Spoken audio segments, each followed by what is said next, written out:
Hi, and welcome back to my workshop. Today I'm going to show you how I built a section house into an old garage. Now, a friend of mine, Jack Schottel, runs Ipswich Hobbies, and he was doing a build-along of one of his kits on New Tracks modeling a while back. Now, I just happened to have an O-scale version of his section house kit, so I thought I'd go ahead and build it at the same time. Now, this is the prototype in Ipswich, Massachusetts of the section house that his kit was based on. But I didn't want to build a railroad structure. I wanted to build something like a shade tree mechanic's garage, more like what you see in these pictures. Now, this is what you get in the O-scale kit. You have laser cut walls for a front and a back shed, strip wood, and laser cut windows and doors. When I first started on the back shed, I added my clapboard ends and some nail holes. And then I cut out a floor for the rear building.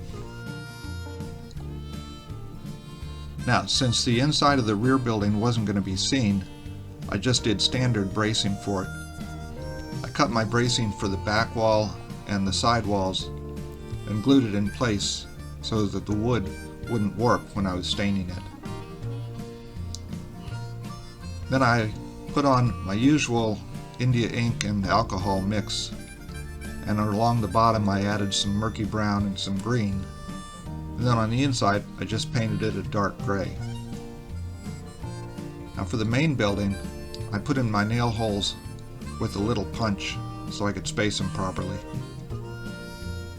And I did this for all four walls. And the nail holes were going to line up with some framing that I planned on putting on the inside of it. I was going to have the doors open so you could see inside the building, so I wanted to have framing on the inside. So I started cutting my framing out of scale 2x4s and then started gluing it in place. Now, since I was going to have a car in the building, it was going to be bigger than the section house allowed, so I had to cut a hole in the back wall. One thing I do with all the strip wood that I'm working with is pull it through a piece of steel wool to get off all of the fuzz. So I started putting all of my framing on my interior walls, including bracing and jack posts, king studs, etc. And I framed out the windows as well. And I did this for all four walls, but I didn't add anything up to the top because I was going to put a floor for an upper attic in place, and bracing would have been in the way. So I started gluing together my back room walls, and then I glued it onto the floor, which I had just put a rudimentary wooden foundation underneath. Then I added the same kind of basic foundation underneath the main floor as well.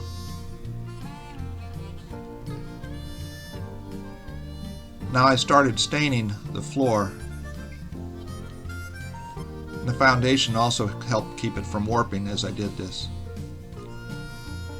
Now I started gluing my walls onto the floor, making sure that they were perfectly upright.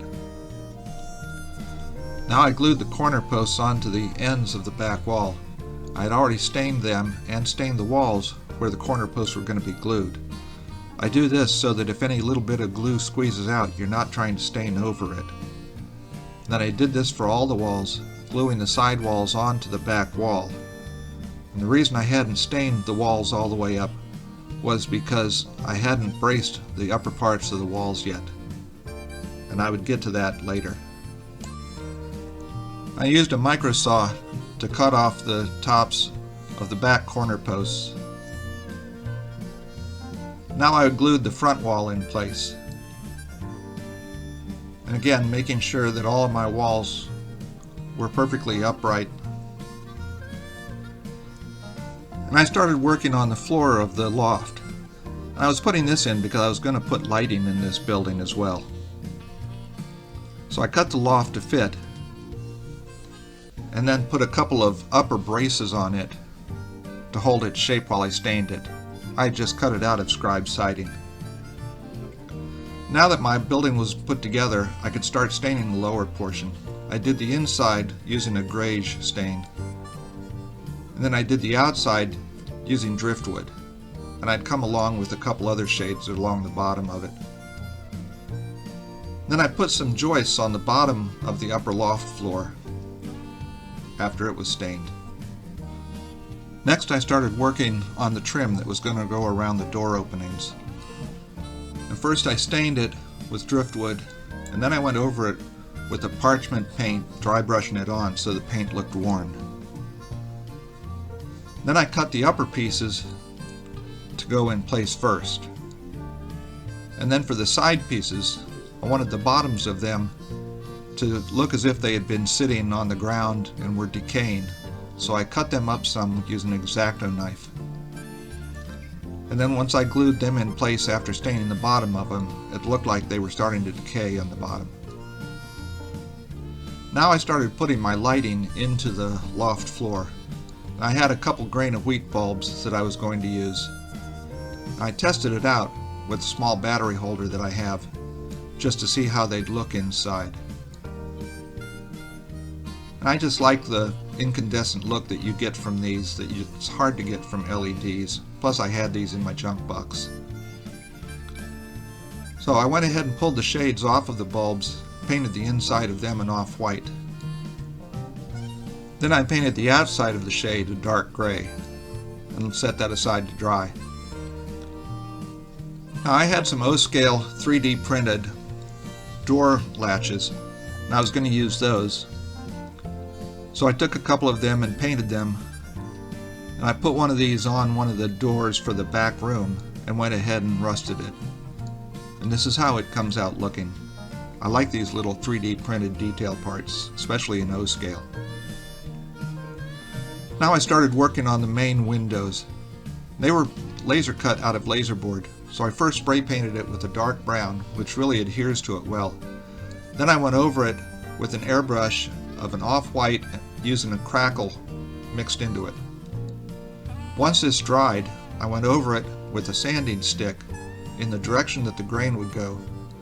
And this gives you a pretty good impression of windows that had been painted, but the paint was peeling off of the windows. I like how this effect comes out, especially once you put the windows together. Now, it being peel and stick, it was very easy to put the acetate in place.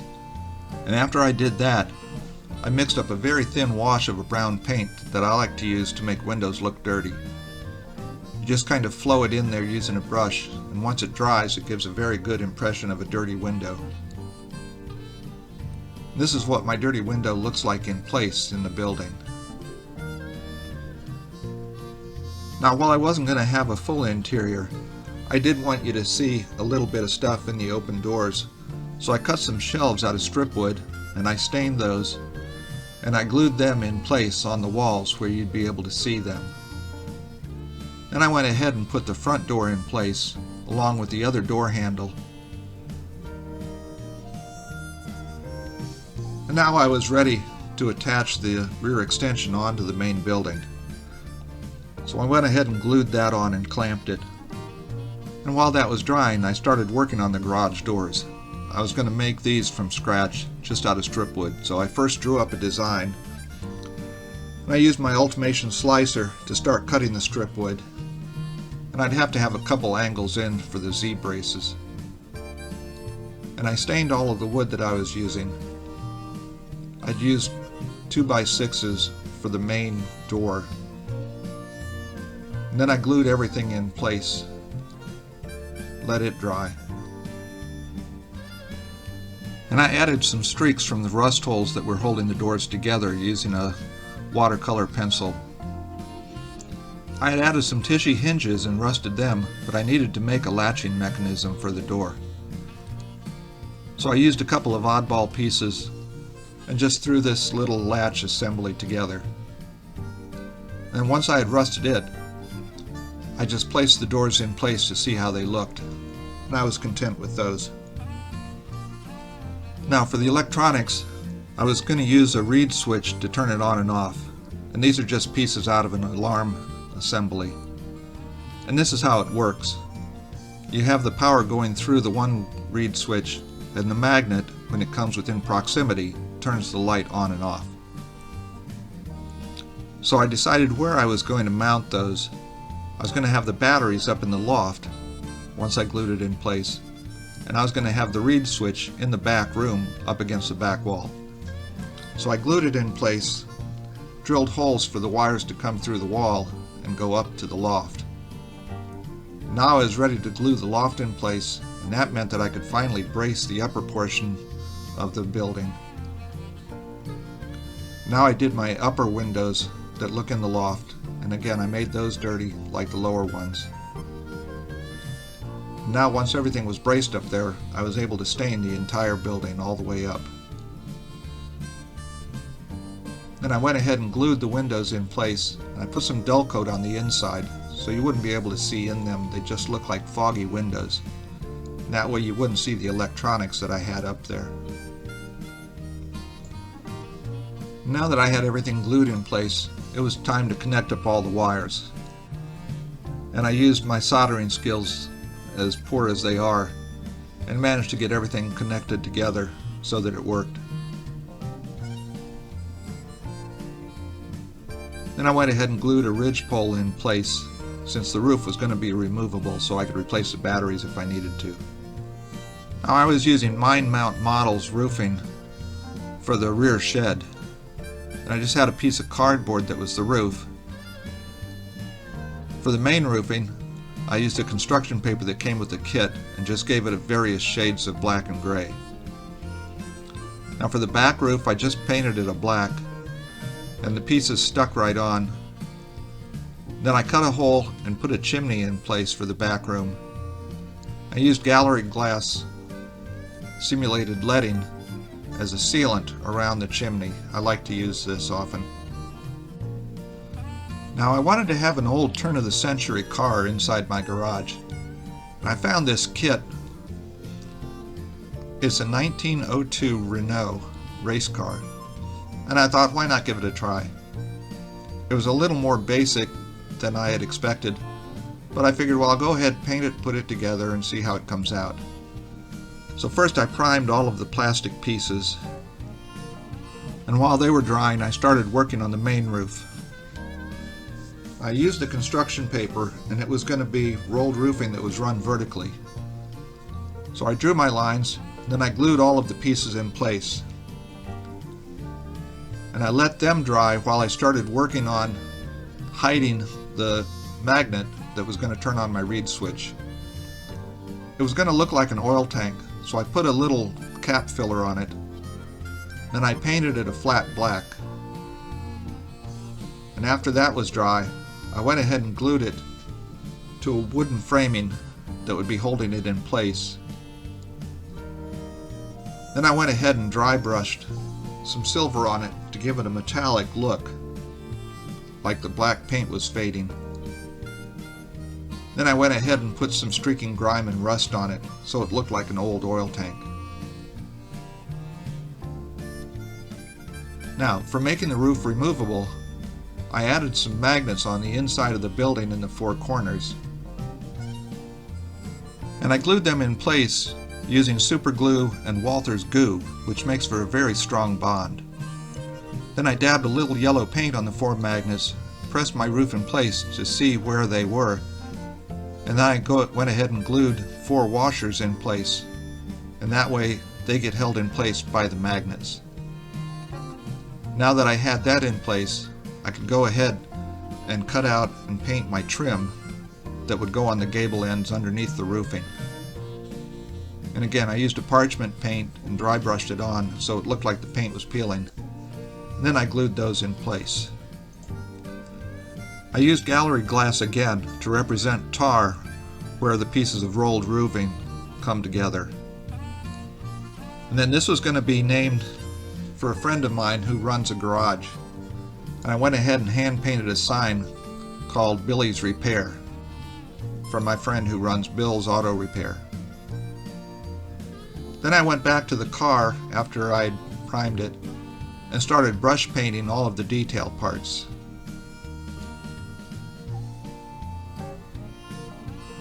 I had gotten pictures of the 1902 Renault in race trim to see what colors it was.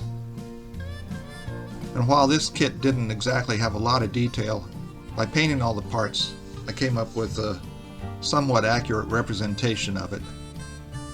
And it was fun to put it together. Having to paint the wheels red while the tires remained black was probably the trickiest part of the whole thing. But once I glued the chassis together, it started looking like an old car. Now going back to my roof, I had to put a covering down the middle of it. So I just cut out more strips and I folded them in half using a little metal bender that I have. Then I went ahead and glued those in place on the roof. And the magnets would hold it in place, but I could remove it if I needed to replace the batteries. Now it's time to go ahead and start weathering it, and as always I like to use artist pigments for weathering. And all I really had to do was show a lot of dirt that would be splattered up around the base of the building, and some dirt that would be running off of the roof. And you know that this shed wouldn't necessarily be taken care of. And now it was time to do the final assembly on the car. And while it isn't a super detailed kit, after painting it and putting it together, it gave me the look that I wanted to have inside my garage. Now I also wanted to throw a couple other small details inside the garage. I don't have very many B&O scale, but I did have these, so I went ahead and put them in place. You can just see them inside the doors. Then I went ahead and glued the doors onto the garage. They were the last piece that I wanted to attach. And this is how it came out looking. It was pretty much what I had in mind when I was starting out after seeing the section house and realizing that I wanted to make a kind of garage out of it that would represent something in the early 20th century. Maybe having an old race car inside that somebody was restoring. And I always like an excuse to play with weathering wood and trying to get stuff look like it had actually aged. And that's some of the most fun with building things like this.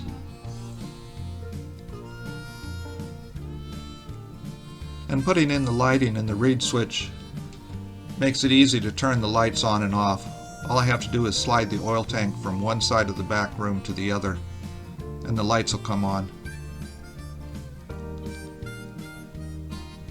So that'll be fun to show people when they come and try to look inside it. I can just imagine late at night the sound of someone tuning up an old Renault 4-cylinder L-head engine. I want to thank you for watching, and as always, I always appreciate your support, and thanks for coming back.